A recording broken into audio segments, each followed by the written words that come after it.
Hey guys, welcome to Vedant Patashale.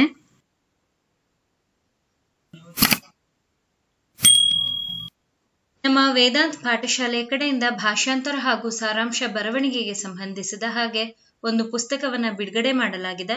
ಇದು ಎಲ್ಲಾ PSI ಆಸ್ಪಿರೆಂಟ್ಸ್ಗೆ ಬಹು ಉಪಯುಕ್ತವಾಗಿರುವಂತಹ ಪುಸ್ತಕವಾಗಿದೆ. ಇದರಲ್ಲಿರುವಂತಹ ಕಂಟೆಂಟ್ ಅನ್ನ ತಗೊಂಡು ನೀವು ನಿಮ್ಮ ಪರೀಕ್ಷೆಗೆ ಎಲ್ಲ ರೀತಿಯಲ್ಲಿ ತಯಾರಿಯನ್ನ ಮಾಡ್ಕೊಳ್ಬಹುದು. ಪುಸ್ತಕವನ್ನ ಖರೀದಿ ಮಾಡಬೇಕು ಅಂತಿದ್ದಲ್ಲಿ ಇಲ್ಲಿ ಕಾಣ್ತಾ ಇರುವಂತಹ ಮೊಬೈಲ್ ಸಂಖ್ಯೆಗೆ ನಿಮ್ಮ ಅಡ್ರೆಸ್ ಅಂದ್ರೆ ವಿಳಾಸವನ್ನ ಕಳಿಸ್ಕೊಡಿ. ನಾನು ನಿಮ್ಗೆ ಇಂಡಿಯಾ ಪೋಸ್ಟ್ ಮುಖಾಂತರ ಪುಸ್ತಕವನ್ನ ನಿಮ್ಮ ಅಡ್ರೆಸ್ಗೆ ತಲುಪಿಸ್ತೀನಿ.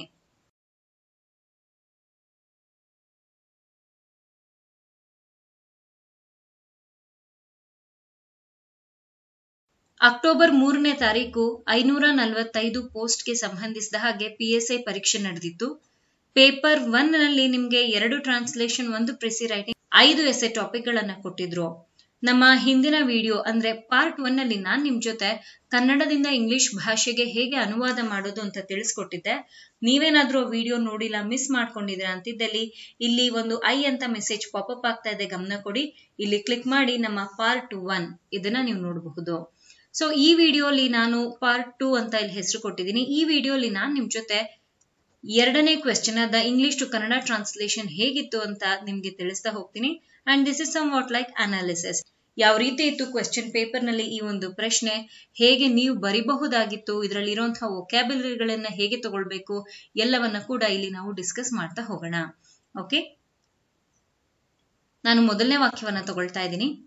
Groundwater has emerged as the primary water source and poverty reduction tool in India's rural areas. Okay, ಹೀಗೆ ಕೊಟ್ಟಿದ್ದಾರೆ. ಮೊದಲಿಗೆ ವೊಕ್ಯಾಬ್ಯುಲರಿಯನ್ನ ಬರೆಯೋಣ. ಗ್ರೌಂಡ್ ವಾಟರ್ ಇದು ಬಹಳಷ್ಟು ಕಡೆ ರಿಪೀಟ್ ಆಗುತ್ತೆ, ನೆನ್ಪಿಟ್ಕೊಳ್ಳಿ. ಅಂತರ್ಜಲ ಅಂತ ಹೇಳ್ಬಹುದು ನಾವಿದನ್ನ. ಹ್ಯಾಸ್ ಎಮರ್ಜ್ಡ್ ಅಂತ ಕೊಟ್ಟಿದ್ದಾರೆ. ಎಮರ್ಜ್ ಅಂತ ಅಂದ್ರೆ ಹೊರಹೊಮ್ಮು ಅಂತ, ಆದ್ರೆ ಇಲ್ಲಿ ಹ್ಯಾಸ್ ಎಮರ್ಜ್ಡ್ ಅಂತ ಕೊಟ್ಟಿದ್ದಾರೆ. ಇದು ಪ್ರೆಸೆಂಟ್ ಪರ್ಫೆಕ್ಟ್ ಟೆನ್ಸ್ ನಲ್ಲಿ ಇದೆ. ಹಾಗಾಗಿ ನಾನು ಇದನ್ನ ತಗೊಳ್ಳುವಾಗ ಹೊರಹೊಮ್ಮಿದೆ ಹೀಗೆ ತಗೊಳ್ತೀನಿ. ಏನಾಗಿ ನೋಡಿ, ಏನಾಗಿ ಅಂತ ಕೇಳಿದೆ. ಸೊ ಆಗಿ ಅನ್ನೋದನ್ನ ಆಸ್ ಅಂತ ತಗೊಳ್ತೀವಿ. ಬಟ್ ಇದು ಡಿಪೆಂಡೆಂಟ್ ಆಗಿರುವಂತಹ ಪದವಾಗಿದೆ, ಇಂಡಿಪೆಂಡೆಂಟ್ ಪದವಲ್ಲ. ಇದನ್ನ ಬೇರೆದ್ರ ಜೊತೆಯಲ್ಲಿ ತಗೊಳ್ಬೇಕು, ಆಗ್ಲಷ್ಟೇ ಈ ಒಂದು ಪದಕ್ಕೆ ಅರ್ಥ ಸಿಗೋದು. ಅದ್ಯಾವುದು ಅಂತ ನಾನು ನಿಮ್ಗೆ ಆಮೇಲೆ ತಿಳಿಸ್ತೀನಿ. ಪ್ರೈಮರಿ ಅಂತ ಹೇಳಿದ್ದಾರೆ, ಇದನ್ನ ಪ್ರಾಥಮಿಕ ಅಂತ ತಗೊಳ್ಳೋಣ. ವಾಟರ್ ನೀರು, ಸೋರ್ಸ್ ಅಂತ ಹೇಳಿದ್ದಾರೆ, ಮೂಲ ಅಂತ ತಗೊಳ್ಬಹುದು. ಆಂಡ್ ಅಂತಿದೆ, ಮತ್ತು ಅಂತ ತಗೊಳ್ಳೋಣ. ಪಾವರ್ಟಿ ತುಂಬಾ ಸಿಂಪಲ್ ಜನರಲ್ ಪದ ಗೊತ್ತಿದೆ ನಮಗೆ, ಬಡತನ ಅಂತ ತಗೊಳ್ಬಹುದು. ರಿಡಕ್ಷನ್ ಅಂತ ಹೇಳಿದ್ದಾರೆ, ಹಿಂಗಂದ್ರೆ ಕಡಿಮೆ ಅಂತ ತಗೊಳ್ತೀವಿ. ಟೂಲ್ ಸಾಧನ, ಇಲ್ಲಿ ಇನ್ ಇಂಡಿಯಾಸ್ ರೂರಲ್ ಏರಿಯಾ. ಇಂಡಿಯಾಸ್ ಭಾರತದ, ರೂರಲ್ ಗ್ರಾಮೀಣ, ಏರಿಯಾಸ್ ಅಂತ ಕೊಟ್ಟಿದ್ದಾರೆ, ಪ್ರದೇಶಗಳು. ಸರಿ, ಆದ್ರೆ ಇಲ್ಲಿ ಅಷ್ಟೇ ತಗೊಂಡ್ರೆ ತಪ್ಪಾಗುತ್ತೆ, ಬಿಕಾಸ್ ಇನ್ ಅಂತ ಬಳಕೆ ಮಾಡಿದ್ದಾರೆ ನೋಡಿ. ಹಾಗಾಗಿ ಇದನ್ನ ತಗೊಳ್ಳುವಾಗ ಪ್ರದೇಶಗಳಲ್ಲಿ ಹೀಗೆ ತಗೊಳ್ಬೇಕು. ಇಲ್ಲಿ ವೊಕ್ಯಾಬ್ಯುಲರಿ ಕಂಪ್ಲೀಟ್ ಆಗಿದೆ. ಏನ್ ಹೇಳ್ತಾ ಇದ್ದಾರೆ ಅಂತ ಅರ್ಥ ಮಾಡ್ಕೊಳ್ಳೋಣ. ನಾವಿಲ್ಲಿ ಒಂದು ವಿಷಯದ ಬಗ್ಗೆ ಹೇಳ್ತಾ ಇದ್ದೀವಿ. ಆ ವಿಷಯ ಏನಾಗಿದೆ ಅಂತ, ಒಂದು ಪ್ರಾಥಮಿಕ ನೀರಿನ ಮೂಲವಾಗಿದೆ ಹಾಗೂ ಬಡತನವನ್ನ ಕಡಿಮೆ ಮಾಡುವಂತಹ ಸಾಧನವಾಗಿದೆ. ಏನದು? ಅಂತರ್ಜಲ. ಎಲ್ಲಿ? ಭಾರತದ ಗ್ರಾಮೀಣ ಪ್ರದೇಶಗಳಲ್ಲಿ. ಹಾಗಾದ್ರೆ ಇದನ್ನ ಬರೆಯೋದು ಹೇಗೆ ನೋಡ್ಕೊಳ್ಳಿ. ಇಲ್ಲಿನ ವಿಷಯವೇ ಅಂತರ್ಜಲ. ಅಂತರ್ಜಲವು ಎಲ್ಲಿ ಅನ್ನೋದನ್ನ ಬರಿಬೇಕು ನಾನು. ಭಾರತದ ಗ್ರಾಮೀಣ ಪ್ರದೇಶಗಳಲ್ಲಿ. ಭಾರತದ ಗ್ರಾಮೀಣ ಪ್ರದೇಶಗಳಲ್ಲಿ ಮೊದಲನೇದು ಪ್ರಾಥಮಿಕ ನೀರಿನ ಮೂಲವಾಗಿದೆ. ಅದರ ಜೊತೆಯಲ್ಲಿ ಇನ್ನೊಂದೇನಂತೆ ನೋಡಿ, ಸಪರೇಟ್ ಆಗಿ ಹೀಗೆ ಬರಿಬೇಕು. ಮತ್ತು ಅಂತ ಕೊಟ್ಟಿದ್ದಾರೆ, ತಗೊಳ್ಳೇಬೇಕು. ಮತ್ತು ಬಡತನವನ್ನು ಕಡಿಮೆ ಮಾಡುವ ಅಥವಾ ಕಡಿಮೆಯಾಗಿಸುವ, ಎನಿಥಿಂಗ್ ಈಸ್ ಓಕೆ, ಸಾಧನವಾಗಿದೆ. ಇಷ್ಟು ತಗೊಂಡ್ರೆ ತಪ್ಪಾಗತ್ತೆ. ಯಾಕೆ ತಪ್ಪಾಗುತ್ತೆ? ಬರೀ ಆಗಿದೆ ಅಲ್ಲ, ಆಗಿ ಹೊರಹೊಮ್ಮಿದೆ. ಫಾರ್ ದ್ಯಾಟ್ ರೀಸನ್ ಇಲ್ಲಿ ಸ್ವಲ್ಪ ಬದಲಾಯಿಸಬೇಕು. ಇದನ್ನ ಹೀಗೆ ತಗೊಳ್ಬೇಕು, ಸಾಧನವಾಗಿ. ಇಲ್ಲೂ ಬದಲಾಯಿಸಬೇಕು, ಮೂಲವಾಗಿ. ಓಕೆನಾ? ಇಲ್ಲ ಇದೇನಾದ್ರೂ ಪದ ಇಲ್ಲ ಅಂದಿದ್ರೆ ಸಾಧನವಾಗಿದೆ ಫುಲ್ ಸ್ಟಾಪ್ ಆಗಿರೋದು. ಬಟ್ ಹೊರಹೊಮ್ಮಿದೆ, ಅದೇ ನಮ್ಮ ಮೇನ್ ವರ್ಬ್. ಸಾಧನವಾಗಿ ಹೊರ ಹೊಮ್ಮಿದೆ. ನೋಡಿ, ಹೀಗೆ ವಾಕ್ಯವನ್ನ ಕಂಪ್ಲೀಟ್ ಮಾಡಬೇಕು. ಇಲ್ಲಿನ ಸಬ್ಜೆಕ್ಟ್ ಆಬ್ಜೆಕ್ಟ್ ವರ್ಬ್ನ ಹೇಳ್ತೀನಿ. ಇದು ನಮ್ಮ ಸಬ್ಜೆಕ್ಟ್ ಆಯ್ತು, ಅಂತರ್ಜಲ ಅನ್ನೋದು. ಹೊರ ಹೊಮ್ಮಿರೋದೇನಾಗಿದೆ, ವರ್ಬ್ ಅಥವಾ ಕ್ರಿಯಾಪದ. ಇಷ್ಟು ಕಾಣಿಸ್ತಿದೆ ಅಲ್ವಾ, ಇಷ್ಟು ನಿಮ್ಮ ಆಬ್ಜೆಕ್ಟ್ ರೈಟಿಂಗ್ ಆಗಿದೆ. ಎಲ್ಲಿ ಏನಾಗಿ ಇಷ್ಟನ್ನು ತಗೊಳ್ಬೇಕು. So this is our object. ಗೊತ್ತಾಯ್ತಾ? ಇದರಲ್ಲಿ ಸಬ್ಜೆಕ್ಟ್ ಆಬ್ಜೆಕ್ಟ್ ವರ್ಬ್ ಯಾವುದು ಅಂತ ಈ ರೀತಿಯಲ್ಲಿ ವಾಕ್ಯ ರಚನೆಯನ್ನ ಮಾಡಬೇಕಾಗತ್ತೆ. ಎರಡನೇ ವಾಕ್ಯ ಹೀಗಿದೆ. On account of it's near universal availability, dependability and the low capital cost, it is the most preferred source of water to meet the requirements of various user sectors in India. Okay, ಹೀಗಿದೆ. On account ಅಂತ ಕೊಟ್ಟಿದ್ದಾರೆ. On account ಅಂತಂದ್ರೆ ಇದರ ಕಾರಣದಿಂದ ಅಂತ ಹೇಳ್ತೀವಲ್ಲ ಅದು. So ಹಾಗಾಗಿ ಇಲ್ಲಿ ಸದ್ಯಕ್ಕೆ ಕಾರಣ ಅಂತ ತಗೊಳ್ತಾ ಇದ್ದೀನಿ. ಆಫ್ ಇಟ್ಸ್ ಅಂತ ಕೊಟ್ಟಿರೋದನ್ನ ಅದರ ಅಂತ ತಗೊಳ್ತೀನಿ. ನಿಯರ್ ಅಂತ ಕೊಟ್ಟಿದ್ದಾರೆ ಅಂದ್ರೆ ಸುಲಭವಾಗಿ ಕೈಗೆಟುಕೋದು ಅಂತ ಅರ್ಥ. ಇದು ಇಂಗ್ಲಿಷ್ ನಲ್ಲಿ ಬರುತ್ತೆ, ಬಟ್ ಕನ್ನಡದಲ್ಲಿ ಎಕ್ಸಾಕ್ಟ್ಲಿ ಇದನ್ನ ತಗೊಳಕ್ಕೆ ಸಾಧ್ಯ ಇಲ್ಲ. ಹಾಗಾಗಿ ನಾನು ಅದನ್ನ ತಗೊಳ್ತಾ ಇಲ್ಲ. ತಗೊಂಡೇ ಇದ್ರು ಏನು ಎಫೆಕ್ಟ್ ಆಗಲ್ಲ. ಸಾರ್ವತ್ರಿಕ ಅಂತ ಹೇಳ್ತೀವಿ. ಯೂನಿವರ್ಸಲ್ ಅಂತ ಅಂದ್ರೆ ಅವೈಲಬಿಲಿಟಿ ಲಭ್ಯತೆ, ತಗೊಳ್ಳೋಣ. ಡಿಪೆಂಡಬಿಲಿಟಿ, ಇಲ್ಲಿ ವಿಶ್ವಾಸಾರ್ಹತೆ ಅಂದ್ರೆ ನಂಬಬಹುದಾಗಿರುವಂಥದ್ದು ಅಥವಾ ನಾವು ಅದರ ಮೇಲೆ ಕಂಪ್ಲೀಟ್ ಆಗಿ ಅವಲಂಬನೆಯನ್ನ ಹೊಂದುವಂಥದ್ದು ಅಂತ ಅರ್ಥ. ಹಾಗಾಗಿ ವಿಶ್ವಾಸಾರ್ಹತೆ ಅಂತ ತಗೊಳ್ತಾ ಇದ್ದೀನಿ. ಬೇರೆ ಪದ ಗೊತ್ತಿದ್ರೆ ತಗೊಳ್ಳಿ, ಪ್ರಾಬ್ಲಮ್ ಇಲ್ಲ. ಆ್ಯಂಡ್ ಅಂತ ಕೊಟ್ಟಿದ್ದಾರೆ, ಮತ್ತು ಅಂತ ತಗೊಳ್ಳೋಣ. ಲೋ ಕ್ಯಾಪಿಟಲ್ ಕಾಸ್ಟ್, ಲೋ ಕಡಿಮೆ, ಕ್ಯಾಪಿಟಲ್ ಬಂಡವಾಳ, ಕಾಸ್ಟ್ ಅಂತ ಕೊಟ್ಟಿದ್ದಾರೆ, ವೆಚ್ಚ ಅಂತ ತಗೊಳ್ಬಹುದು. ನೆಕ್ಸ್ಟ್ ಏನ್ ಹೇಳಿದ್ದಾರೆ, ಇಟ್ ಈಸ್ ದ ಮೋಸ್ಟ್ ಅಂತ ಕೊಟ್ಟಿದ್ದಾರೆ. ಇಟ್ ಅನ್ನೋದನ್ನ ಇದು ಅಂತ ತಗೊಳ್ತಾ ಇದ್ದೀನಿ. ಮೋಸ್ಟ್ ಅತಿ ಅಂತ ತಗೊಳ್ಬಹುದು, ಹೆಚ್ಚು ಅಂತನಾದ್ರೂ ತಗೊಳ್ಳಿ. ಪ್ರಿಫರ್ಡ್ ಅಂತ ಕೊಟ್ಟಿದ್ದಾರೆ, ಆದ್ಯತೆ. ಸೋರ್ಸ್ ಮೂಲ, ಯಾವುದರ ಮೂಲ, ಆಫ್ ವಾಟರ್. ನೀರು ಅಂತ ತಗೊಂಡ್ರೆ ತಪ್ಪಾಗುತ್ತೆ. ಆಫ್ ವಾಟರ್ ಅಂತ ಕೊಟ್ಟಿರೋದ್ರಿಂದ ನೀರಿನ ಅಂತ ನಾವಿದನ್ನ ತಗೊಳ್ಬಹುದು. ಟು ಮೀಟ್, ಮೀಟ್ ಅನ್ನೋದನ್ನ ಪೂರೈಸು ಅಂತ ತಗೊಳ್ತಾ ಇದ್ದೀನಿ ಇಲ್ಲಿ. ಟು ಮೀಟ್ ಅಂತ ಕೊಟ್ಟಿರೋದ್ರಿಂದ ಪೂರೈಸಲು. ಓಕೆ. ದ ರಿಕ್ವೈರ್ಮೆಂಟ್ಸ್ ಅಂತ ಹೇಳಿದ್ದಾರೆ. ರಿಕ್ವೈರ್ಮೆಂಟ್ಸ್ ಅಗತ್ಯತೆಗಳು. ಓಕೆನಾ, ಇದನ್ನು ಸ್ವಲ್ಪ ಬದಲಾಯಿಸ್ತೀನಿ, ತಪ್ಪಾಯ್ತು. ಅಗತ್ಯತೆಗಳು ಹೀಗೆ ತಗೊಳ್ಳೋಣ. ಬೇರೆ ಪದ ಗೊತ್ತಿದ್ರೆ ಅದಕ್ಕೆ ತಗೊಳ್ಳಿ. Of various user ಸೆಕ್ಟಾರ್ಸ್ in India. Various ವಿವಿಧ, ಯೂಸರ್ ಬಳಕೆದಾರ, ಸೆಕ್ಟಾರ್ಸ್ ವಲಯಗಳು, ಇನ್ ಇಂಡಿಯಾ ಭಾರತ ಅಂತ ತಗೊಳ್ಳೋಣ. ಇನ್ನಿನ ಬಗ್ಗೆ ನಾನು ನಿಮ್ಗೆ ಆಮೇಲೆ ಹೇಳ್ತೀನಿ. ಇಲ್ಲೇನ್ ಹೇಳಿದ್ದಾರೆ, ನಾವು ಒಂದರ ಮೇಲೆ ವಿಶ್ವಾಸಾರ್ಹತೆಯನ್ನ ಹೊಂದಿದ್ದೇವೆ, ಹಾಗೂ ಅದು ಸಾರ್ವತ್ರಿಕವಾಗಿ ಲಭ್ಯವಿದೆ, ಹಾಗೂ ಕಡಿಮೆ ಬಂಡವಾಳ ವೆಚ್ಚ ಕೂಡ ಇದಕ್ಕಿದೆ. ಅದ್ಯಾವುದು? ಮೊದಲನೇ ವಾಕ್ಯದಲ್ಲಿ ನಾವು ನೋಡಿದ್ವಿ, ಗ್ರೌಂಡ್ ವಾಟರ್, ಅಂತರ್ಜಲ. ಅದ್ರ ಬಗ್ಗೆನೇ ಇಲ್ಲಿ ಹೇಳ್ತಾ ಇರೋದು. ನಾವು ಅದ್ರ ಮೇಲೆ ಡಿಪೆಂಡ್ ಆಗಿರೋದಕ್ಕೆ ಇದೇ ಕಾರಣ, ಸುಲಭವಾಗಿ ನಮಗ್ ಸಿಗತ್ತೆ ಅಂತ. ಹಾಗೂ ಇದು ನಮ್ಮ ಭಾರತದಲ್ಲಿ ಅನೇಕ ವಲಯಗಳೇನಿದೆ, ಅನೇಕ ವಲಯಗಳ ಬಳಕೆದಾರರು ಏನಿದ್ದಾರೆ ಅವರಿಗೆ ಸುಲಭವಾಗಿ ಸಿಗುತ್ತೆ. ಹಾಗೂ ಇದೇ ಸ್ಟಾರ್ಟಿಂಗ್ ಅಲ್ಲಿ ಅಥವಾ ಪ್ರಿಯಾರಿಟಿ ಲಿಸ್ಟ್ ಅಲ್ಲಿ ಫಸ್ಟ್ ಅಲ್ಲಿ ಇರುತ್ತಲ್ಲ, ಆ ಒಂದು ಸ್ಟೇಜ್ ಅಥವಾ ಆ ಒಂದು ಪೊಸಿಷನ್ ಅನ್ನ ಇದು ತಗೊಂಡಿದೆ. ಇದು ಅಂದ್ರೆ ಯಾವುದು? ಅಂತರ್ಜಲ. ಇಲ್ಲಿ ಎರಡು ವಿಷಯಗಳಿದೆ, ಸಪ್ರೇಟ್ ಆಗಿ ಬರೀಬೇಕು. ಒಂದು ಇಲ್ಲಿಂದ ಇಲ್ಲಿಯವರೆಗೂ ಸುಲಭವಾಗಿ ನಮ್ಗೆ ಸಿಗುತ್ತೆ ಅಂತ, ಆಮೇಲೆ ಇಲ್ಲಿಂದ ಇಲ್ಲಿಯವರೆಗೂ ಎಲ್ಲಿ ಅದರ ಆದ್ಯತೆ ಏನು, ಏನ್ ಪೂರೈಸುತ್ತೆ, ಯಾರಿಗೆ ಪೂರೈಸುತ್ತೆ, ಎಲ್ಲೆಲ್ಲಿ ಪೂರೈಸುತ್ತೆ, ಎಲ್ಲವನ್ನು ಕೂಡ ಎರಡನೇ ವಿಷಯದಲ್ಲಿ ಬರಿಬೇಕು. ಸೊ ಮೊದಲನೇದು ಇದು ಬರೆಯೋಣ, ಎರಡನೇದು ಇದು. ಸೊ ಫಸ್ಟ್ ಏನ್ ಹೇಳಿದ್ದಾರೆ ಅದನ್ನ ನಾನು ಬರಿತಾ ಇದ್ದೀನಿ. ಸಾರ್ವತ್ರಿಕ ಲಭ್ಯತೆ. ಓಕೆನಾ, ಮೊದಲನೇದು. ಎರಡನೇದೇನು? ವಿಶ್ವಾಸಾರ್ಹತೆ. ಓಕೆ. ಮೂರನೇದೇನು? ಮತ್ತು ಕಡಿಮೆ ಬಂಡವಾಳ ವೆಚ್ಚ.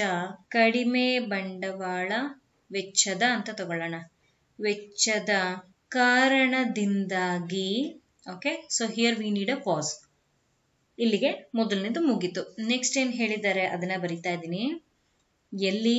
ಭಾರತದ ವಿವಿಧ ಬಳಕೆದಾರ ವಲಯಗಳಲ್ಲಿ ಅಗತ್ಯತೆಗಳನ್ನು ಪೂರೈಸಲು ಇದು ಏನಾಗುತ್ತೆ, ನೀರಿನ ಆದ್ಯತೆಯ ಮೂಲವಾಗಿದೆ. ಅದೇನಾಗಿದೆ ಅಂತ ಇಲ್ಲಿ ನಮ್ಗೆ ತಿಳಿಸಿದೆ.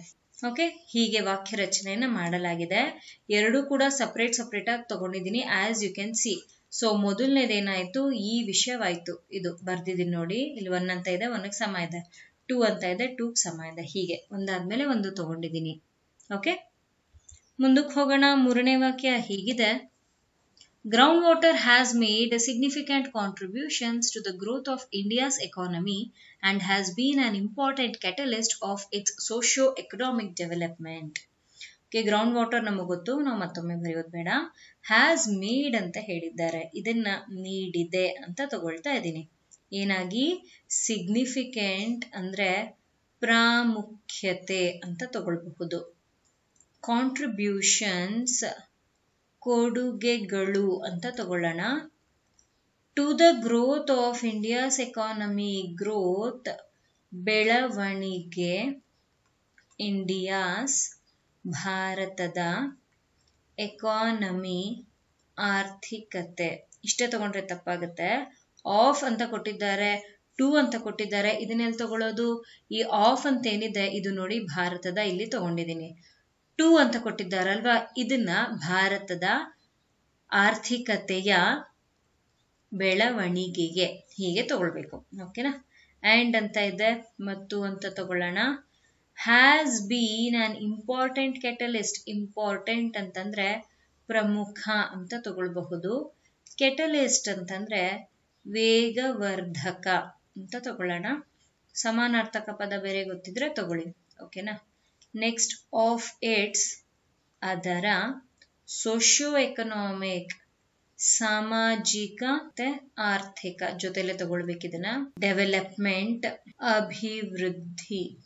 Okay, so here we are done with vocabulary. ಏನ್ ಹೇಳ್ತಾ ಇದ್ದಾರೆ ಅರ್ಥ ಮಾಡ್ಕೊಳ್ಳೋಣ. ಗ್ರೌಂಡ್ ವಾಟರ್ಗೆ ರಿಲೇಟೆಡ್ ಆಗಿ, ಅಂತರ್ಜಲಕ್ಕೆ ರಿಲೇಟ್ ಆಗಿ 2 ವಿಷಯಗಳಿದೆ.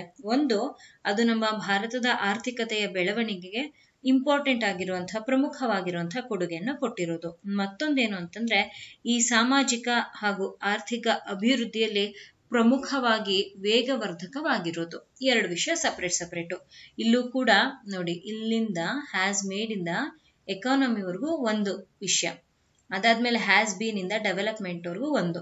ಸೊ ಸಪ್ರೇಟ್ ಆಗಿ ಇವೆರಡನ್ನ ಹೀಗೆ ತಗೊಳ್ಬೇಕು. ಇಲ್ಲಿನ ವಿಷಯವೇನಾಗುತ್ತೆ, ಗ್ರೌಂಡ್ ವಾಟರ್. ಹೇಗೆ ಬರೆಯೋದು ನೋಡ್ಕೊಳ್ಳಿ. ಅಂತರ್ಜಲವು, ಮೊದಲನೇದು ಇದೇ ಬರೀಬೇಕು, ಕೊಡುಗೆಗಳನ್ನು ಕೊಟ್ಟಿರೋದು. ಆಮೇಲೆ ನಾವು ಇದನ್ನ ಅಭಿವೃದ್ಧಿ ಹೊಂದಿರೋದನ್ನ ಬರೆಯೋಣ. ಕೊಡುಗೆಗಳಿಗೆ ಸಂಬಂಧಿಸಿದ ಹಾಗೆ ಯಾರಿಗೆ ಕೊಟ್ಟಿರೋದು? ಭಾರತದ ಆರ್ಥಿಕತೆಯ ಬೆಳವಣಿಗೆಗೆ ಪ್ರಮುಖ ಕೊಡುಗೆಯನ್ನು ಏನ್ ಮಾಡಿದೆ? ಕೊಟ್ಟಿದೆ, ನೀಡಿದೆ. ಓಕೆನಾ? ಮತ್ತು ಇನ್ನೇನಂತೆ, ವೇಗವರ್ಧಕವಾಗಿರೋದು ಯಾವುದ್ರಲ್ಲಿ? ಸಾಮಾಜಿಕ ಹಾಗೂ ಆರ್ಥಿಕ ಅಭಿವೃದ್ಧಿಯಲ್ಲಿ. ಅದನ್ನ ಬರಿತಾ ಇದ್ದೀನಿ. ಸಾಮಾಜಿಕ ಆರ್ಥಿಕ ಅಭಿವೃದ್ಧಿಯಲ್ಲಿ ಏನಾಗಿದೆಯಂತೆ? ಅದು ಪ್ರಮುಖ ವೇಗವರ್ಧಕವಾಗಿದೆ. ನೋಡಿ, ಹೀಗೆ ವಾಕ್ಯ ರಚನೆಯನ್ನ ಮಾಡಲಾಗಿದೆ. ನಿಮ್ಮ ಪರೀಕ್ಷೆಯಲ್ಲಿ ಈ ರೀತಿ ಕೊಟ್ಟಿರೋದು ತುಂಬಾನೇ ಇಂಪಾರ್ಟೆಂಟ್ ಆಗುತ್ತೆ. ನೀವು ಹೇಗೆ ತಗೊಂಡಿದ್ದೀರಾ ಅನ್ನೋದು ಕೂಡ ಇಲ್ಲಿ ಇಂಪಾರ್ಟೆಂಟ್ ಆಗುತ್ತೆ. ಐ ಹೋಪ್ ನೀವು ಕೂಡ ಇದನ್ನ ಸಪ್ರೇಟ್ ಆಗಿ ಹೀಗೆ ಬರ್ದಿರ್ತೀರಾ. ಯಾಕೆ ಅಂತಂದ್ರೆ ಇಲ್ಲಿ ನೀವೇನಾದ್ರೂ ಹಿಂದೆ ಮುಂದೆ ಮಾಡಿದ್ರಿ ಅಂದ್ರೆ ಹೋಯ್ತು. ನೋಡಿ, ಇದನ್ನೇ ಹೀಗೆ ಸಪ್ರೇಟ್ ತಗೋಬೇಕು, ಇದನ್ನೇ ತಗೊಳ್ಬೇಕು. ಇದನ್ನ ಇವೆರಡನ್ನು ಬೆಸೆಯೋ ಅಂತ ಪದವೇನು? ಮತ್ತು ಆ್ಯಂಡ್ ಕಂಜಂಕ್ಷನ್ ಆಗಿರುತ್ತೆ. ಓಕೆ, ಹಾಗಾದ್ರೆ ಇದರಲ್ಲಿ ಸಬ್ಜೆಕ್ಟ್ ಆಬ್ಜೆಕ್ಟ್ ವರ್ಬ್ ಅನ್ನೋದಿಲ್ವಾ? ಅಫ್ಕೋರ್ಸ್ ಇದೆ. ಇಲ್ಲಿನ ಸಬ್ಜೆಕ್ಟ್ ಅಂತರ್ಜಲ. ಇಲ್ಲಿ ಬಂದಾಗ ಇದು ಆಬ್ಜೆಕ್ಟ್ ಆಗುತ್ತೆ. ಭಾರತದ ಆರ್ಥಿಕತೆಯ ಬೆಳವಣಿಗೆ, ಕೊಡುಗೆ ನೀಡಿದೆ, ಇದೇನಿದೆ ಇದು ವರ್ಬ್ ಆಗುತ್ತೆ. ಓಕೆನಾ? ಇಲ್ಲಿ ಬಂದಾಗ ಸಾಮಾಜಿಕ ಆರ್ಥಿಕ ಅಭಿವೃದ್ಧಿ ಇದೇನಾಗುತ್ತೆ? ಆಬ್ಜೆಕ್ಟ್ ಆಗುತ್ತೆ.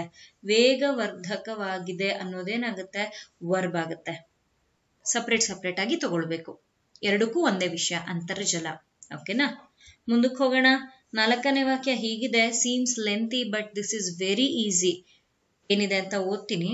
Its importance as a precious natural resource in Indian context can be gauged from the fact that more than 85% of India's rural domestic water requirement, 50% of its urban water requirement, and more than 50% of its irrigation requirements are being made from groundwater resources. Okay, ಇಲ್ಲೇನಿಲ್ಲ, ನಿಮ್ಗೆ ಇಲ್ಲೇನು ಹೇಳ್ತಾ ಇದ್ದಾರೆ ಅವರು ಅಂತಂದ್ರೆ, ಈ natural resource ಅಂತ ನಾವೇನ್ ಗ್ರೌಂಡ್ ವಾಟರ್ನ ಹೇಳ್ತೀವಿ, ಇದು ನಮ್ಮ ಭಾರತದ ಸನ್ನಿವೇಶವನ್ನ ನೋಡ್ತಾ ಇದ್ರೆ ಎಲ್ಲೆಲ್ಲಿ ಹೇಗೆ ಡಿಸ್ಟ್ರಿಬ್ಯೂಟ್ ಆಗಿದೆ ಅಂತ ಕ್ಯಾಲ್ಕುಲೇಟ್ ಮಾಡಿ ಹೇಳಿದ್ದಾರೆ. 85 ಒಂದು, 50 ಒಂದು, ಇನ್ನೊಂದು 50 ಒಂದು, ಅದನ್ನ ಸಪ್ರೇಟ್ ಆಗಿ ಬರೆಯೋದು ಅಷ್ಟೇ. ಬರೆಯೋಣ. ಅದಕ್ಕೂ ಮುನ್ನ ಒಕ್ಯಾಬ್ಯುಲರಿ, ಇಟ್ಸ್, ಅದರ ಇಂಪಾರ್ಟೆನ್ಸ್, ಪ್ರಾಮುಖ್ಯತೆ, ಏನಾಗಿ, as a precious natural resource, precious ಅಮೂಲ್ಯವಾದ, ನ್ಯಾಚುರಲ್ ಅಂತ ಹೇಳಿದ್ದಾರೆ, ನಾನಿದನ್ನ ನೈಸರ್ಗಿಕ ಅಂತ ತಗೊಳ್ತಾ ಇದ್ದೀನಿ. ರಿಸೋರ್ಸ್ ಸಂಪನ್ಮೂಲ, ಗೊತ್ತಿಲ್ಲ ನಿಮ್ಗೆ ನಾನು ಬರಿತಾ ಇರೋದು ನೀಟಾಗಿ ಕಾಣ್ತಿದ್ಯೋ ಇಲ್ಲೋ ಅಂತ, ನಾನು ಅದನ್ನ ಹೇಳ್ತಾ ಇದ್ದೀನಿ. ಸೊ ಅದ್ರೆಡೆಗೆ ಕೂಡ ನಿಮ್ಮ ಗಮನ ಇರಲಿ. ಇಲ್ಲಿ ಬರಿತಾ ಇರೋದು ಅರ್ಥ ಆಗ್ತಾ ಇಲ್ಲ ಅಂದ್ರೆ ಕೇಳಿಸ್ಕೊಂಡು ಬರ್ಕೊಳ್ಳಿ. ಇನ್ ದ ಇಂಡಿಯನ್ ಕಾಂಟೆಕ್ಸ್ಟ್ ಅಂತ ಹೇಳಿದ್ದಾರೆ.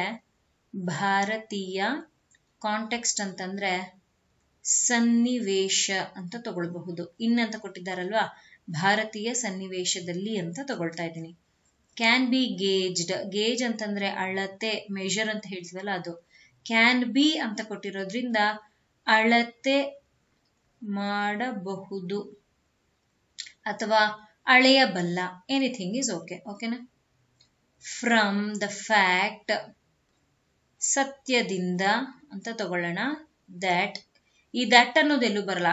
ಇಂಗ್ಲಿಷ್ ಅಲ್ಲಿ ಪರ್ಟಿಕ್ಯುಲರ್ ಯಾವ್ದಾದ್ರ ಬಗ್ಗೆ ಮಾತಾಡ್ತಿದ್ದಾಗ ಅಷ್ಟೇ ದಟ್ ತಗೊಳ್ತಾರೆ. ಕನ್ನಡದಲ್ಲಿ ಅದೇನೆಲ್ಲೂ ಬರಲ್ಲ. ತಗೊಂಡಿಲ್ಲ ಅಂತಂದ್ರೂ no issues. Okay. More than 85% ಅಂತ ಕೊಟ್ಟಿದ್ದಾರೆ. 50%ಕ್ಕೂ ಹೆಚ್ಚು, ಹೀಗೆ ತಗೊಳ್ಬೇಕು.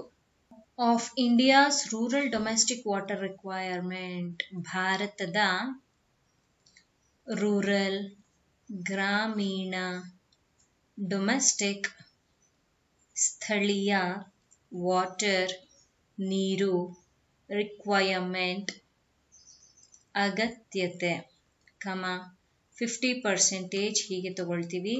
ಆಫ್ ಇಟ್ಸ್, ಅದರ, ಅರ್ಬನ್, ನಗರ, ವಾಟರ್, ನೀರು, ರಿಕ್ವೈರ್ಮೆಂಟ್, ಅಗತ್ಯತೆ ಅಂತ ತಗೊಳ್ಳೋಣ ಇದನ್ನ.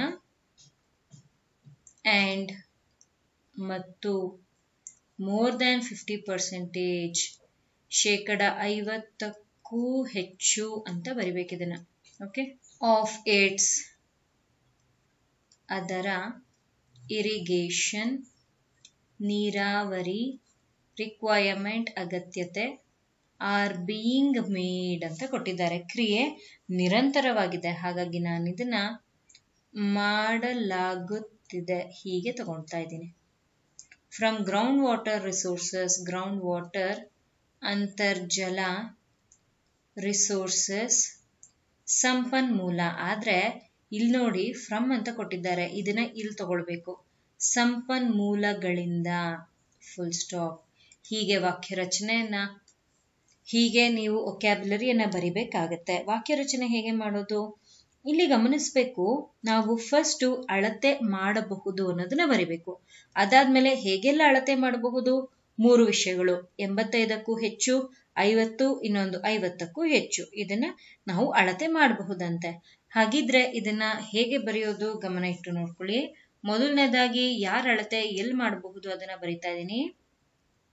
ಭಾರತೀಯ ಸಮಾಜದಲ್ಲಿ ಅಮೂಲ್ಯವಾದ ನೈಸರ್ಗಿಕ ಸಂಪನ್ಮೂಲಗಳಿಂದ ಅದರ ಏನು ಪ್ರಾಮುಖ್ಯತೆಯನ್ನು ಅಳೆಯಬಹುದು, ಪ್ರಾಮುಖ್ಯತೆಯನ್ನು ಅಳೆಯಬಹುದು, ಹೇಗೆ ಅಳೆಯಬಹುದು ಒಂದೊಂದಾಗಿ ಬರಿಬೇಕೀಗ. ಮೊದಲನೇದು 85%, ಇದನ್ನ ತಗೊಳ್ಳೋಣ. ಇದು ರಿಲೇಟ್ ಆಗಿರೋದು ಭಾರತದ ಗ್ರಾಮೀಣ, ಸ್ಥಳೀಯ ನೀರಿನ ಅಗತ್ಯತೆಯ 85%ಕ್ಕೂ ಹೆಚ್ಚು, ಅಥವಾ ನೀವು ಇದನ್ನ 85%ಕ್ಕೂ ಹೆಚ್ಚಿನಷ್ಟು ಭಾರತದ ಗ್ರಾಮೀಣ ಸ್ಥಳೀಯ ನೀರಿನ ಅಗತ್ಯತೆ. ಹೀಗಾದ್ರೂ ತಗೊಳ್ಳಿ, ಪ್ರಾಬ್ಲಮ್ ಇಲ್ಲ, ಎನಿಥಿಂಗ್ ಇಸ್ ಓಕೆ. ಕಾಮ ಆಯ್ತು. ನೆಕ್ಸ್ಟ್ ಏನ್ ಕೊಟ್ಟಿದ್ದಾರೆ, 50% ಅಂತ ಕೊಟ್ಟಿದ್ದಾರೆ. 50% ಅದನ್ನ ಹೀಗೆ ತಗೊಳ್ಬೇಕು. ನಗರ ನೀರಿನ ಅಗತ್ಯತೆ 50%. ಓಕೆ, ಮುಂದಕ್ಕೆ ಹೋಗೋಣ.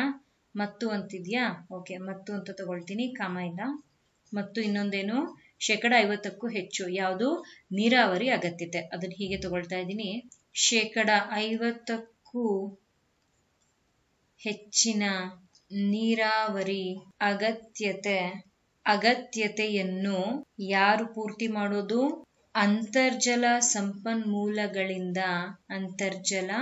ಸಂಪನ್ಮೂಲಗಳಿಂದ ಏನ್ ಮಾಡಲಾಗುತ್ತಂತೆ, ಕೊಡಲಾಗುತ್ತೆ. ಅದನ್ನ ಸ್ಟಾರ್ಟಿಂಗ್ ಅಲ್ಲೇ ಬರ್ದಿದ್ದೀವಿ, ಅಳೆಯಬಹುದು ಅಂತ. ಸೊ ಅದಕ್ಕೆ ಕ್ರಿಯಾಪದವಿದು. ಸೀಮ್ಸ್ ಲೆಂತಿ, ಬಟ್ ಆಗ್ಲೇ ಹೇಳಿದ್ನಲ್ಲ, ದಿಸ್ ಇಸ್ ವೆರಿ ಈಸಿ. ಇಲ್ಲಿ ಅಳೆಯಬಹುದು ಅಂತ ಏನಿತ್ತು, ಹೇಗೆಲ್ಲ ಅಳೆಯಬಹುದು ಅಂತ ಒಂದೊಂದಾಗಿ ನಿಮ್ಗೆ ಹೇಳಿದ್ದಾರೆ. ಸಪ್ರೇಟ್ ಆಗಿ ಬರ್ದಿದ್ದೀನಿ. ಒಂದು 85, ಒಂದು 50, ಮತ್ತೊಂದು 50. ಇಲ್ಲಿನ ಕ್ರಿಯಾಪದವೇನು ಅಂತಂದ್ರೆ ಇದೆ, ಪ್ರಾಮುಖ್ಯತೆಯನ್ನ ಅಳೆಯೋದು. ಇಲ್ಲಿನ ವಿಷಯವೇನು ಅಂತಂದ್ರೆ ಇದೆ, ಪ್ರಾಮುಖ್ಯತೆಯನ್ನ ಅಳೆಯೋದು. ಇದು ನಮ್ಮ ಸಬ್ಜೆಕ್ಟ್ ಆಯ್ತು. ಆಬ್ಜೆಕ್ಟ್ ಇಲ್ಲಿದೆ, ಇದು ನಮ್ಮ ಕ್ರಿಯಾಪದ. ಹೀಗೆ ವಾಕ್ಯ ರಚನೆಯನ್ನ ಮಾಡಬೇಕಾಗುತ್ತೆ. ಓಕೆ, ಮುಂದಕ್ಕೆ ಹೋಗೋಣ. ಮುಂದಿನ ವಾಕ್ಯ ಹೀಗಿದೆ. The increasing dependency on groundwater as a reliable source of water has resulted in its large scale and often indiscriminate development in various parts of the country without due regard to the recharging capacities of aquifers and other environmental factors. Okay, increasing, ಹೆಚ್ಚುತ್ತಿರುವ, dependence ಅಂತ ಕೊಟ್ಟಿದ್ದಾರೆ, ಅವಲಂಬನೆ. Okay, ಯಾವ್ದ್ರ ಮೇಲೆ, on ground water, ಅಂತರ್ಜಲದ on ಅನ್ನೋದನ್ನ ಮೇಲೆ. As a reliable source of water. Reliable ಅಂತಂದ್ರೆ ಆಗ್ಲೇ ಹೇಳಿದ್ನಲ್ಲ, ವಿಶ್ವಾಸಾರ್ಹತೆ ಬಂತಲ್ಲ, ಅದೇ ತರನೇ ನಂಬಬಹುದಾಗಿರುವಂಥದ್ದು ಅಂತ. ಹಾಗಾಗಿ ಇದನ್ನು ಕೂಡ ಹೀಗೆ ತಗೊಳ್ತಾ ಇದ್ದೀನಿ, ವಿಶ್ವಾಸಾರ್ಹ. ಸೋರ್ಸ್, ಮೂಲ, ಯಾವುದರ ಮೂಲ, ನೀರಿನ, ಆಫ್ ವಾಟರ್, ನೀರಿನ. ಹ್ಯಾಸ್ ರಿಸಲ್ಟೆಡ್ ಅಂತಂದ್ರೆ ನಮ್ಗೆ ಕಾಣಿಸ್ತಾ ಇರೋದು, ಅದರ ರಿಸಲ್ಟ್. ಸೊ ತೋರಿದೆ ಅಂತ ತಗೊಳ್ತಾ ಇದ್ದೀನಿ. ಯಾವುದ್ರಲ್ಲಿ, ಇನ್ ಇಟ್ಸ್ ಲಾರ್ಜ್ ಸ್ಕೇಲ್, ಅದರ ದೊಡ್ಡ ಪ್ರಮಾಣದಲ್ಲಿ. ಯಾಕೆ ಇನ್ನಿನ ಬಳಕೆ ಆಗಿದೆ, ಅದಕ್ಕೋಸ್ಕರ ದೊಡ್ಡ ಪ್ರಮಾಣದಲ್ಲಿ. ಅಂಡ್, ಮತ್ತು, ಆಫನ್, ಆಗಾಗ್ಗೆ ಅಂದ್ರೆ ಅವಾಗವಾಗ ಅಂತ. ಓಕೆನಾ, ಆಗಾಗ್ಗೆ. ಇಂಡಿಸ್ಕ್ರಿಮಿನೇಟ್, ಅನಿಯಂತ್ರಿತ ಅಂತ ತಗೊಳ್ಬಹುದು. ಡೆವಲಪ್ಮೆಂಟ್, ಅಭಿವೃದ್ಧಿ. In various parts of the country, ವಿವಿಧ ಭಾಗಗಳು, ದೇಶದ ವಿವಿಧ ಭಾಗಗಳಲ್ಲಿ. ಯಾಕೆ ಇದನ್ನ ಬಳಕೆ ಆಗಿದೆ, ಹಾಗಾಗಿ ಇಲ್ಲಿ ಇದನ್ನ ಸರಿ ಮಾಡಿದೆ. ಕಾಮ ಇದೆ ತಗೊಳ್ಳೋಣ. ವಿತೌಟ್ ಡ್ಯೂ, ಯಾವುದೇ, ವಿತೌಟ್ ಡ್ಯೂ ರಿಗಾರ್ಡ್, ಇದನ್ನ ಹೀಗೆ ತಗೊಳ್ಬಹುದು, ಯಾವುದೇ ಪರಿಗಣನೆ ಇಲ್ಲದೆ. ಹಿಂಗೆ ವಾಕ್ಯವನ್ನ ಬರೆಯುವಾಗ ತಗೊಳ್ಬೇಕಾಗತ್ತೆ. ನಾನಿಲ್ಲಿ ಇದನ್ನ ತಗೊಂಡಿದ್ದೀನಿ. ಯಾವುದೇ ಪರಿಗಣನೆ ಇಲ್ಲದೆ. ಟು ದ ರೀಚಾರ್ಜಿಂಗ್ ಅಂತ ಹೇಳಿದ್ದಾರೆ. ರೀಚಾರ್ಜ್ ಅಂತಂದ್ರೆ ಪುನರ್ಭರ್ತಿ ಅಂತ ಹೇಳಬಹುದು. ಅಂದ್ರೆ ತಿರ್ಗಾ ನಾವು ಅದಕ್ಕೆ ಫಿಲ್ ಮಾಡೋದು ಅಂತ. ಓಕೆನಾ, ಕನ್ನಡದಲ್ಲಿ ಇದನ್ನ ಪುನರ್ಭರ್ತಿಸು ಅಂತ ಹೇಳ್ತೀವಿ. ಕೆಪಾಸಿಟೀಸ್, ಸಾಮರ್ಥ್ಯಗಳು. ಆಫ್ ಆಕ್ವಿಫರ್ಸ್, ಜಲಚರಗಳ. ಅಂಡ್, ಮತ್ತು. ಅದರ್, ಇತರೆ. ಎನ್ವಿರಾನ್ಮೆಂಟಲ್ ಫ್ಯಾಕ್ಟರ್ಸ್, ಪರಿಸರ ಅಂಶಗಳು. So here we are done with vocabulary. ಏನ್ ಹೇಳ್ತಾ ಇದಾರೆ ಅಂತ ಅರ್ಥ ಮಾಡ್ಕೊಳ್ಳೋಣ. ನಾವಿಲ್ಲಿ ಮಾತಾಡ್ತಾ ಇರೋದು, ಅಂತರ್ಜಾಲವು ಒಂದು ವಿಶ್ವಾಸಾರ್ಹ ನೀರಿನ ಮೂಲವಾಗಿರೋದ್ರಿಂದ ಎಲ್ಲರೂ ಕೂಡ ಅದರ ಮೇಲೆ ಅವಲಂಬನೆಯನ್ನ ಹೆಚ್ಚಾಗಿ ತೋರ್ತಾ ಇದ್ದಾರೆ. ಹಾಗೂ ಇದು ನಮ್ಮ ದೇಶದ ವಿವಿಧ ಭಾಗಗಳಲ್ಲಿ ಆಗಾಗ್ಗೆ ಅನಿಯಂತ್ರಿತ ಅಭಿವೃದ್ಧಿಗೆ ಕಾರಣವಾಗಿ ಕೂಡ ಇದೆ. ಹಾಗೂ ಕೊನೆಯದೇನಂತಂದ್ರೆ, ಜಲಚರಗಳು ಮತ್ತು ಪರಿಸರ ಅಂಶಗಳನ್ನ ಪುನರ್ಭರ್ತಿಸುವಂತಹ ಸಾಮರ್ಥ್ಯಗಳಿಗೆ ಸಂಬಂಧಿಸಿದ್ದು. ಮೂರು ಕೂಡ ಸಪ್ರೇಟ್. ಒಂದು, ಇಲ್ಲಿಂದ ನೀವೇನ್ ಮಾಡ್ಬೇಕಾಗತ್ತೆ ಅಂತಂದ್ರೆ, ಇಲ್ಲಿಯವರೆಗೂ ಇರಬೇಕು, ಲಾರ್ಜ್ ಸ್ಕೇಲ್ ವರೆಗೂ. ಆಮೇಲೆ ಆಫನ್ ಇಂಡಿಸ್ಕ್ರಿಮಿನೇಟ್, ಇಲ್ಲಿಂದ ಸ್ಟಾರ್ಟ್ ಮಾಡಿ ಕಂಟ್ರಿವರೆಗೂ ತಗೊಳ್ಬೇಕು. ಆಮೇಲೆ ಇಲ್ಲಿಂದ ವಿತೌಟ್ ಇಂದ ಹಿಡಿದು ಕೊನೆವರೆಗೂ 3 ಕೂಡ ಸಪ್ರೇಟ್. ಬೇಕಿದ್ರೆ 1 2 3 ಅಂತ ಮಾರ್ಕ್ ಮಾಡಿರ್ತೀನಿ. ಬರೆಯುವಂತಹ ಪ್ರಯತ್ನ. ಮೊದಲನೇದನ್ನ ನಾನು ಬರಿತಾ ಇದ್ದೀನಿ. ಅಂತರ್ಜಲವನ್ನು ಒಂದು ನಂಬಿಕೆ ಇಟ್ಟಿರೋದು ಅದ್ರ ಮೇಲೆ, ಅದನ್ನ ಬರಿತಾ ಇದ್ದೀನಿ. ಒಂದು ವಿಶ್ವಾಸಾರ್ಹ ನೀರಿನ ಮೂಲವಾಗಿ ಹೆಚ್ಚುತ್ತಾ ಇರುವಂತಹ ಡಿಪೆಂಡೆನ್ಸಿ, ಅದನ್ನ ಬರಿತಾ ಇದ್ದೀನಿ. ಹೆಚ್ಚುತ್ತಿರುವ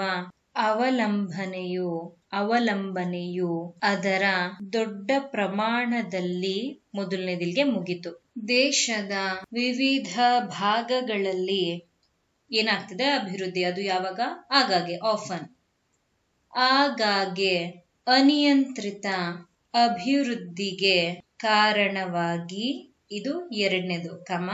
ಲಾಸ್ಟ್ ಒನ್ ಏನಂತ ಹೇಳಿದ್ದಾರೆ? ಪರಿಗಣನೆ ಅನ್ನೋದು ಆಗ್ತಾ ಇಲ್ಲ. ಯಾವುದಕ್ಕೆ? ಪುನರ್ಭರ್ತಿಸುವಂತಹ ಸಾಮರ್ಥ್ಯಕ್ಕೆ. ಪುನರ್ಭರ್ತಿಸ್ತಾ ಇರೋದು ಏನನ್ನ? ಜಲಚರಗಳು ಹಾಗೂ ಇತರ ಪರಿಸರ ಅಂಶಗಳನ್ನ. ಅದನ್ನ ತಗೊಳ್ತಾ ಇದ್ದೀನಿ.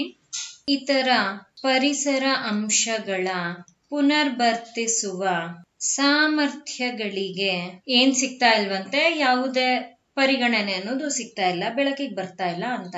ಸರಿಯಾದ ಪರಿಗಣನೆ ಇಲ್ಲದಂತಾಗಿದೆ. ನೋಡಿ, ಹೀಗೆ ತಗೊಳ್ಬೇಕು. 3 ಕೂಡ ಸಪ್ರೇಟ್ ವಿಷಯ. ಮೊದಲನೇದು ಅವಲಂಬನೆ ಆಗಿರೋದು, ಎರಡನೇದು ಅಭಿವೃದ್ಧಿಯನ್ನ ಆಗಾಗ್ಗೆ ಕಾಣ್ತಾ ಇರೋದು, ಮೂರನೇದು ಸರಿಯಾಗಿ ಪರಿಗಣನೆ ಅನ್ನೋದು ಸಿಗದೆ ಇರುವಂತದ್ದು.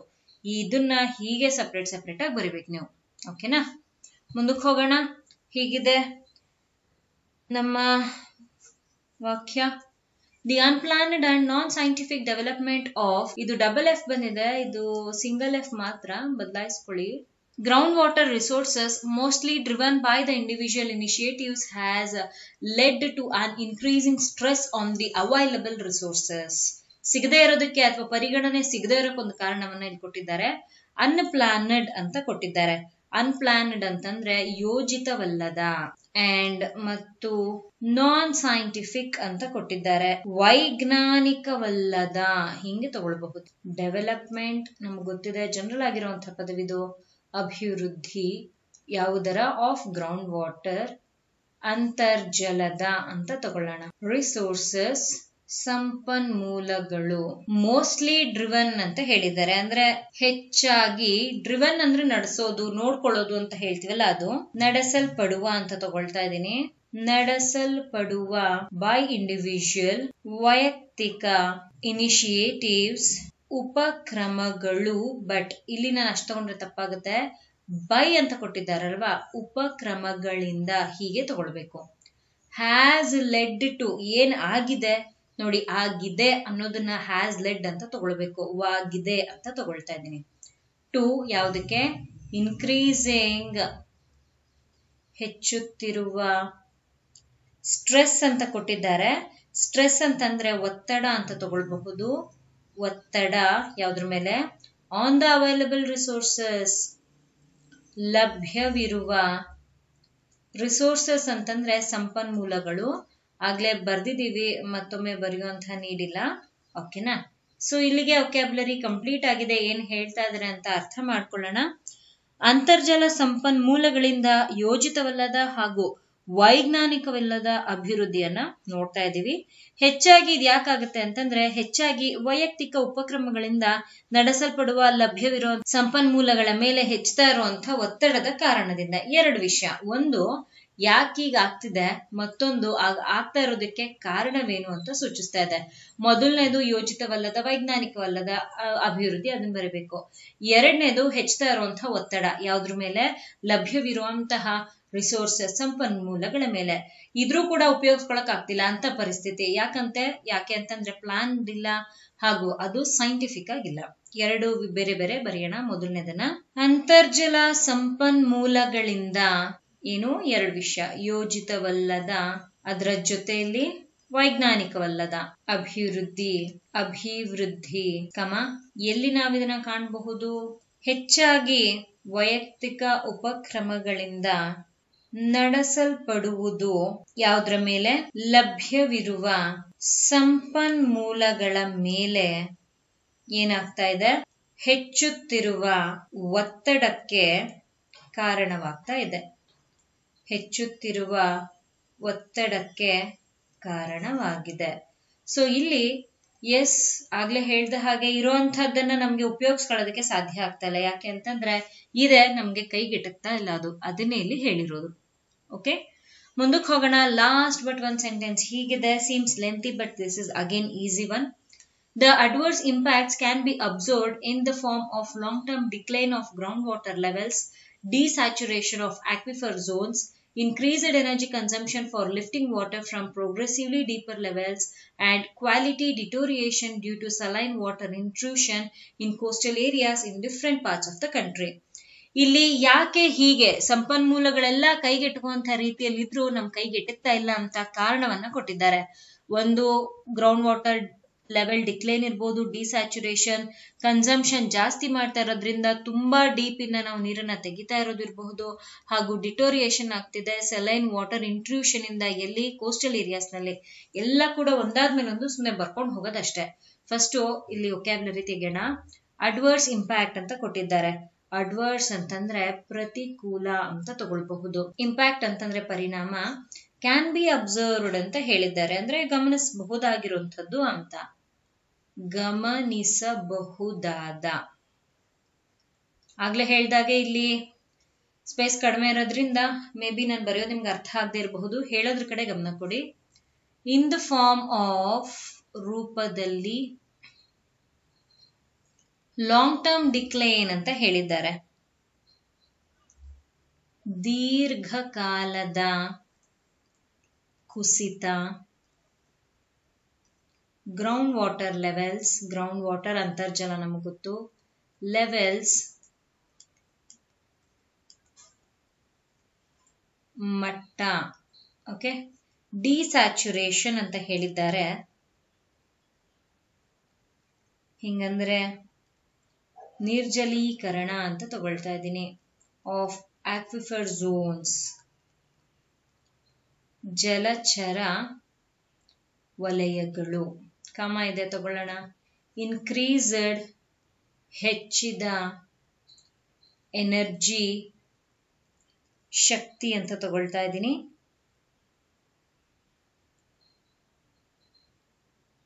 ಕನ್ಸಂಪ್ಷನ್, ಬಳಕೆ.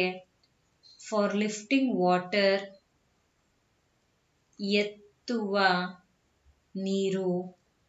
From progressively deeper levels, progressively ಸಾಗುವ, ಡೀಪರ್ ಆಳವಾದ, ಲೆವೆಲ್ ಮಟ್ಟ, ಆ್ಯಂಡ್ ಅಂತ ಕೊಟ್ಟಿದ್ದಾರೆ, ಮತ್ತು ಅಂತ ತಗೊಳ್ಳೋಣ. ಕ್ವಾಲಿಟಿ ಗುಣಮಟ್ಟ, ಡಿಟೋರಿಯೇಷನ್ ಅಂತ ಕೊಟ್ಟಿದ್ದಾರೆ, ಕುಸಿತ ಅಂತ ಹೇಳಬಹುದು. Due to saline water intrusion, saline ಅನ್ನೋದನ್ನ ಉಪ್ಪು ನೀರು ಅಂತ ಹೇಳಬಹುದು, ಅಥವಾ ಲವಣಯುಕ್ತ ನೀರಿನ ಇಂಟ್ರೂಷನ್ ಅಂತಂದ್ರೆ ಒಳಹರಿವು. ಎಲ್ಲಿ? ಇನ್ ಕೋಸ್ಟಲ್ ಏರಿಯಾಸ್.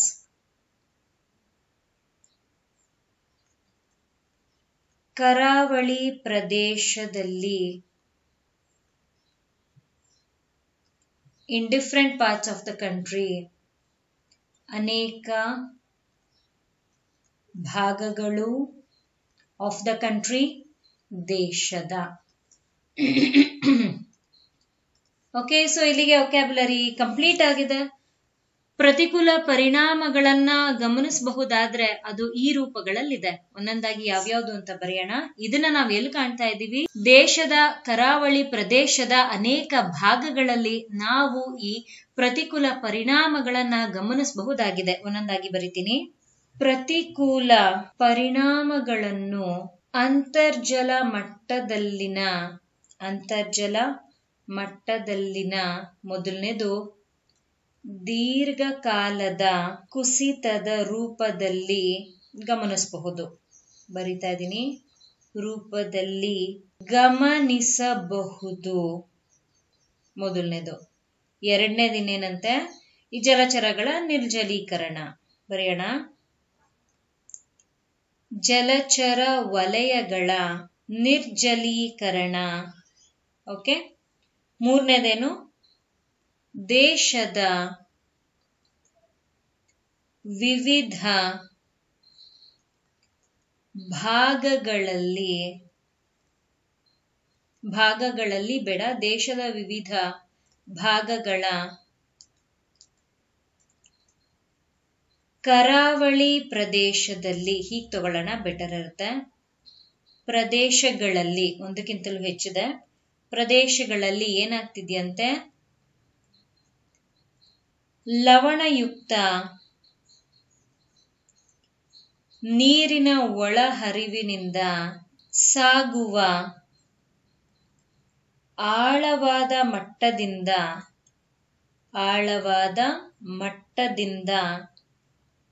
ನೀರನ್ನು ಏನ್ ಮಾಡ್ತಾ ಇದ್ದಾರೆ, ಮೇಲೆ ಕೆತ್ತಾ ಇದ್ದಾರೆ. ನೀರನ್ನು ಎತ್ತುವ ಶಕ್ತಿಯ ಬಳಕೆ, ಅದರ ಜೊತೆಯಲ್ಲಿ ಗುಣಮಟ್ಟ ಏನಾಗ್ತಾ ಇದೆಯಂತೆ, ಕುಸ್ಕೊಂಡು ಹೋಗ್ತಾ ಇದೆ, ಕುಸಿತಾ ಇದೆ. ಮತ್ತು ಗುಣಮಟ್ಟದ ಕುಸಿತವಾಗಿದೆ. Full stop. ನೋಡಿ, ಆಗ್ಲೇ ಹೇಳ್ದ ಹಾಗೆ seems lengthy but it is not so. ಇದು ಒಂದಾದ್ಮೇಲೊಂದು ಬರಿಬೇಕಷ್ಟೆ. ಪ್ರತಿಕೂಲ ಪರಿಣಾಮಗಳು, ಮೊದಲನೇದೇನು ಈ ದೀರ್ಘಕಾಲದ ಕುಸಿತವನ್ನ ಗಮನಿಸ್ತಾ ಇರೋದು. ಎರಡನೇದು ಜಲಚರ ವಲಯಗಳ ನಿರ್ಜಲೀಕರಣ. ಮೂರನೇದೇನು ದೇಶದ ವಿವಿಧ ಭಾಗಗಳಲ್ಲಿ, ಅದು ಕರಾವಳಿ ಪ್ರದೇಶದ ಕೆಲವು ಭಾಗಗಳಲ್ಲಿ ಎರಡು ವಿಷಯ. ಒಂದು, ಲವಣಯುಕ್ತ ನೀರಿನ ಒಳಹರಿವಿನಿಂದ ಆಳವಾದ ಮಟ್ಟದಲ್ಲಿ ನೀರನ್ನ ಎತ್ತಾ ಇರೋದು, ಅದರ ಬಳಕೆ ಹೆಚ್ಚಾಗಿದೆ. ಬಳಕೆ ಹೆಚ್ಚಾದಂತೆಲ್ಲ ಅದರ ಗುಣಮಟ್ಟ ಕುಸಿತಾ ಇದೆ, ಅದನ್ನೇ ಹೇಳಿದ್ದಾರೆ. ಇದನ್ನ ಹೀಗೆ ತಗೊಂಡಿದ್ದೀನಿ. ಕೊನೆಯ ವಾಕ್ಯ ಹೀಗಿದೆ, on the other hand there are areas in the country where ground water development is still at low key in spite of the availability of sufficient resources. Similarly, the Canal Command areas suffer from problems of waterlogging and soil salinity due to gradual rise in groundwater levels. Okay. On the other hand, ಮತ್ತೊಂದೆಡೆ ಅಂತ ಹೇಳ್ತೀವಲ್ಲ. There are areas in the country ದೇಶದಲ್ಲಿ ಅಂತ ತಗೊಳ್ಳೋಣ. In the country ಅಂತಿರೋದಕ್ಕೆ there are areas, ಪ್ರದೇಶಗಳಿವೆ. Okay, ಪ್ರದೇಶಗಳಿವೆ. Where, ಇದನ್ನ ಎಕ್ಸಾಕ್ಟ್ ಆಗಿ ಎಲ್ಲೂ ತಗೊಳ್ಳಲ್ಲ, ನೋಡೋಣ. ಗ್ರೌಂಡ್ ವಾಟರ್ ಅಂತರ್ಜಲ, ಡೆವಲಪ್ಮೆಂಟ್ ಅಭಿವೃದ್ಧಿ, is still at low key ಅಂತ ಹೇಳಿದ್ದಾರೆ. ಸ್ಟಿಲ್, ಇನ್ನು, ಲೋ ಕೀ ಅಂತಂದ್ರೆ ಕಡಿಮೆ ಮಟ್ಟದಲ್ಲಿ ಅಂತ ತಗೊಳ್ಬಹುದು. ಇನ್ ಸ್ಪೈಟ್ ಆಫ್ ಅಂತ ಕೊಟ್ಟಿದ್ದಾರೆ, ಇದನ್ನ ಹೊರತಾಗಿಯೂ ಅಂತ ತಗೊಳ್ತಾ ಇದ್ದೀನಿ. Availability of sufficient resources, availability ಲಭ್ಯತೆ, ಸಫಿಶಿಯಂಟ್ ಸಾಕಷ್ಟು, ರಿಸೋರ್ಸಸ್ ಸಂಪನ್ಮೂಲಗಳು. ಸಿಮಿಲರ್ಲಿ ಹಾಗೆಯೇ, ಕ್ಯಾನಲ್ ಕಮಾಂಡ್ ಅಂತ ಕೊಟ್ಟಿದ್ದಾರೆ. ಕಾಲುವೆ, ಕಮಾಂಡ್ ಆಜ್ಞೆ ಅಂತ ತಗೊಳ್ಳೋಣ. ಸಮಾನಾರ್ಥಕ ಪದ ಗೊತ್ತಿದ್ರೆ ತಗೊಳ್ಳಿ.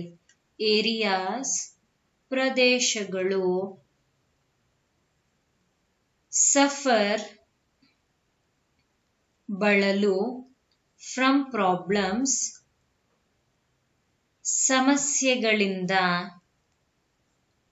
ಆಫ್ ವಾಟರ್ ಲಾಗಿಂಗ್ ಕುಸಿತ ಅಂತ ಹೇಳಬಹುದು, ಅಂದ್ರೆ ಸಿಗದೆ ಇರೋದು ಅಂತ. ಸಮಾನಾರ್ಥಕ ಪದ ಗೊತ್ತಿದ್ರೆ ತಗೊಳ್ಳಿ. ಅಂಡ್ ಮತ್ತು ಸಾಯಿಲ್ ಸ್ಯಾಲಿನಿಟಿ ಮಣ್ಣಿನ ಲವಣಾಂಶ, due to gradual rise, due to ಅನ್ನೋದನ್ನ ತೋರಿಸ್ತೀನಿ ಇಲ್ಲಿ. ಫಸ್ಟ್ ಗ್ರಾಜುಯಲ್, ಕ್ರಮೇಣ ಏರಿಕೆಯಿಂದ, ನೋಡಿ ಡ್ಯೂ ಟು ಅನ್ನೋದನ್ನ ಇಂದ ಹೀಗೆ ತಗೊಂಡಿದ್ದೀನಿ. ಇಲ್ಲಿ ಇನ್ ಗ್ರೌಂಡ್ ವಾಟರ್ ಅಂತರ್ಜಲ, ಲೆವೆಲ್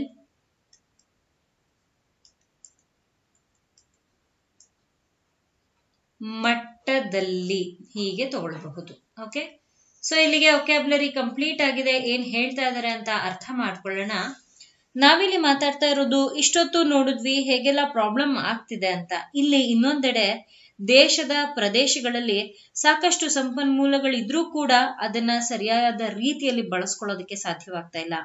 ಅದೇ ರೀತಿಯಲ್ಲಿ ಕಾಲುವೆಗಳಿರುವಂತಹ ಪ್ರದೇಶಗಳಲ್ಲಿ ಅಂತರ್ಜಲ ಮಟ್ಟವೇನಾಗಿದೆ, ಕ್ರಮೇಣವಾಗಿ ಏರಿಕೆ ಆಗ್ತಿದೆ.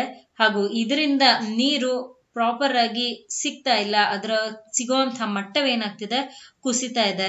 ಹಾಗೂ ಮಣ್ಣಿನ ಲವಣಾಂಶದ ಸಮಸ್ಯೆಗಳಿಂದ ಕೂಡ ಎಷ್ಟೊಂದ್ ಜನ ಬಳಲ್ತಾ ಇದ್ದಾರೆ. ಆಗ್ಲೇ ಹೇಳಿದ್ನಲ್ಲ, ಕೈಗೆಟ್ಕುವಂತಹ ರೀತಿಯಲ್ಲಿ ಇದ್ರೂ ಎಲ್ಲವೂ ಕೂಡ ನಮ್ ಕಣ್ಮುಂದೆ ಇದ್ರು ನಮ್ ಕೈಗೆ ಏನೂ ಸಿಗ್ತಾ ಇಲ್ಲ, ಹೀಗೆ ಹೇಳಿರೋದು. ಮೊದಲನೇದು ಇದು ಆನ್ ದ ಅದರ್ ಹ್ಯಾಂಡ್, ಇದನ್ನ ಬರಿಬೇಕು. ಅದಾದ್ಮೇಲೆ ಪ್ರದೇಶಗಳಲ್ಲಿ, ಆ ಪ್ರದೇಶ ಎಲ್ಲಿರೋದು ದೇಶದಲ್ಲಿ ಏನೇನು, ಆಮೇಲೆ ಒಂದೊಂದಾಗಿ ಇದನ್ನ ಬರೆಯೋಣ. ಫಸ್ಟ್ ಇದನ್ನ ಬರಿತಾ ಇದ್ದೀನಿ. ಮತ್ತೊಂದೆಡೆ, ಆಮೇಲೇನು, ದೇಶದ ಪ್ರದೇಶಗಳಲ್ಲಿ, ಹೀಗೆ ತಗೊಳ್ಳೋಣ. ಓಕೆನಾ, ಸ್ವಲ್ಪ ಬದಲಾಯಿಸಿದ್ದೀನಿ. ತುಂಬಾ ಸಂಪನ್ಮೂಲಗಳಿದೆ, ಅದನ್ನ ಬರಿತಾ ಇದ್ದೀನಿ ಈಗ. ಸಾಕಷ್ಟು ಸಂಪನ್ಮೂಲಗಳ ಲಭ್ಯತೆ ಇದ್ರೂ ಕೂಡ, ಓಕೆ, ಲಭ್ಯತೆಯ ಹೊರತಾಗಿಯೂ ಅಂತರ್ಜಲ ಅಭಿವೃದ್ಧಿ ಇನ್ನೂ ಕೂಡ ಕಡಿಮೆ ಮಟ್ಟದಲ್ಲೇ ಇದೆ. ಎಲ್ಲ ಇದ್ರೂ ಕೂಡ ಅಷ್ಟಾಗಿ ಅದೇನು ಬೆಳೆದಿಲ್ಲ, ಇನ್ನು ಕಡಿಮೆ ಮಟ್ಟದಲ್ಲಿದೆ. ಅದಾದ್ಮೇಲೆ ಇದು ಸಿಮಿಲರ್ಲಿ ಅದೇ ರೀತಿ, ಇಲ್ಲಿಂದ ಬರಿತಾ ಇದ್ದೀನಿ. ಹಾಗೆಯೇ ಕಾಲುವೆಯ ಪ್ರದೇಶಗಳು ಅಂತರ್ಜಲ ಮಟ್ಟದಲ್ಲಿ, ಸ್ವಲ್ಪ ಬದಲಾಯಿಸೋಣ.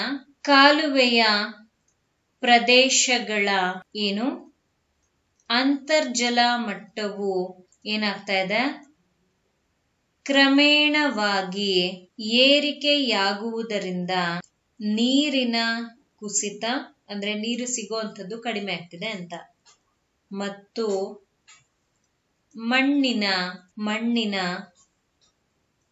ಲವಣಾಂಶದ ಸಮಸ್ಯೆಗಳಿಂದ ಸಫರ್ ಮಾಡ್ತಾ ಇದ್ದಾರೆ, ಬಳಲುತ್ತಿವೆ. Full stop. ನೋಡಿ ಹೀಗೆ ವಾಕ್ಯ ರಚನೆಯನ್ನ ಮಾಡಲಾಗಿದೆ. ಸೊ ಇಲ್ಲಿ ದೇಶದ ಪ್ರದೇಶಗಳಲ್ಲಿ ಒಂದು ಚೆನ್ನಾಗಿ ಎಲ್ಲ ಸಿಕ್ಕಿದ್ರು ಕೂಡ ಅಭಿವೃದ್ಧಿ ಆಗ್ತಾ ಇರೋದು ಒಂದು ವಿಷಯ ಆದ್ರೆ, ಇನ್ನೊಂದು ಎಲ್ಲ ಏರಿಕೆ ಆಗ್ತಿದೆ, ಆದ್ರೆ ಒಳ್ಳೆ ರೀತಿಯಲ್ಲಿ ಏರಿಕೆ ಆಗ್ತಾ ಇಲ್ಲ. ಇದು ನೀರು ಸಿಗೋದು ಕಡಿಮೆ ಆಗ್ತಿದೆ, ಮಣ್ಣಿನಲ್ಲಿ ಲವಣಾಂಶ ಸಮಸ್ಯೆಗಳು ಹೆಚ್ಚಾಗಿ ಕಾಣ್ತಾ ಇದೆ. ಇದನ್ನ ಹೇಳಿದ್ರು, ಇಲ್ಲಿ ಅದನ್ನ ತಗೊಂಡಿದ್ದೀನಿ.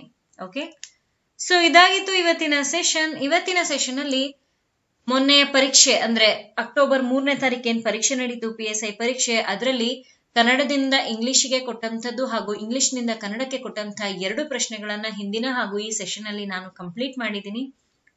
ಐ ಹೋಪ್ ನಿಮ್ಗೊಂದು ಐಡಿಯಾ ಬಂದಿರುತ್ತೆ ಹೇಗೆ ನಿಮ್ಮ ಪರೀಕ್ಷೆಯಲ್ಲಿ ವಾಕ್ಯಗಳನ್ನ ಕೊಡ್ತಾರೆ ಅಥವಾ ಪ್ಯಾರಾಗ್ರಾಫ್ ಹೇಗಿರುತ್ತೆ ಅಂತ. ಕಂಪೇರ್ ಟು ಪ್ರೀವಿಯಸ್ ಇಯರ್, ಈ ವರ್ಷ ಕೊಟ್ಟಂತಹ ಪ್ಯಾರಾಗ್ರಾಫ್ ಬಹಳ ದೊಡ್ಡದಾಗಿತ್ತು. ಇದರಲ್ಲಿ 8 ವಾಕ್ಯಗಳಿದ್ವು. ಈ 8 ವಾಕ್ಯಗಳನ್ನ ನಾನ್ ನಿಮ್ ಜೊತೆ ಡಿಸ್ಕಸ್ ಮಾಡಿದ್ದೀನಿ. ಯಾವುದು ಕೂಡ ಲೈಕ್ ಡಿಫಿಕಲ್ಟ್ ಅನ್ನುವಂಥ ಲೆವೆಲ್ಗಿರ್ಲಿಲ್ಲ, ಮಾಡರೇಟ್ ಲೆವೆಲ್ಗಿತ್ತು. ಈಸಿ ಅಂತ ಕೂಡ ಹೇಳ್ತಿಲ್ಲ, ಬಿಕಾಸ್ ಇಟ್ ವಾಸ್ ಲೈಕ್ ಹೇಗೆ ಅಂತಂದ್ರೆ ಲಿಂಕ್ ಬಿಲ್ಡ್ ಮಾಡ್ಕೊಂಡು ಹೋಗ್ಬೇಕು, ಅದೊಂದೇ ಇದರಲ್ಲಿ ಇದ್ದಂಥ ವಿಷಯ. ಅದ್ ಬಿಟ್ರೇನೆಲ್ಲ ನೀವು ಕೇಳಿರುವಂತ ಪದಗಳೇ ಬಂದಿತ್ತು. ಬಹಳಷ್ಟು ಜನ ಮೆಸೇಜ್ ಕೂಡ ಮಾಡಿದ್ರಿ. ಯಾವುದೋ ನಮ್ಮ ಹಿಂದಿನ ವಿಡಿಯೋಲಿ ಇದೇ ರೀತಿಯಾದಂತಹ ಒಂದು ಪ್ಯಾರಾಗ್ರಾಫ್ ನಾನ್ ನಿಮ್ ಜೊತೆ ಡಿಸ್ಕಸ್ ಮಾಡಿದ್ದೆ, ಹಾಗೂ ಇದರಲ್ಲಿದ್ದಂತಹ ಪದಗಳು ಕೆಲವು ನಾನು ಆ ಒಂದು ವಿಡಿಯೋಲಿ ಡಿಸ್ಕಸ್ ಮಾಡಿದೆ ಅಂತ ಬಹಳಷ್ಟು ಜನ ತಿಳಿಸಿದ್ರಿ ಇರಬಹುದು. ಮರ್ತು ಬಿಟ್ಟಿದ್ದೀನಿ, ನಾನು ಮಾಡಿರ್ತೀನಿ ಈ ಸೆಷನ್ ಅನ್ನ.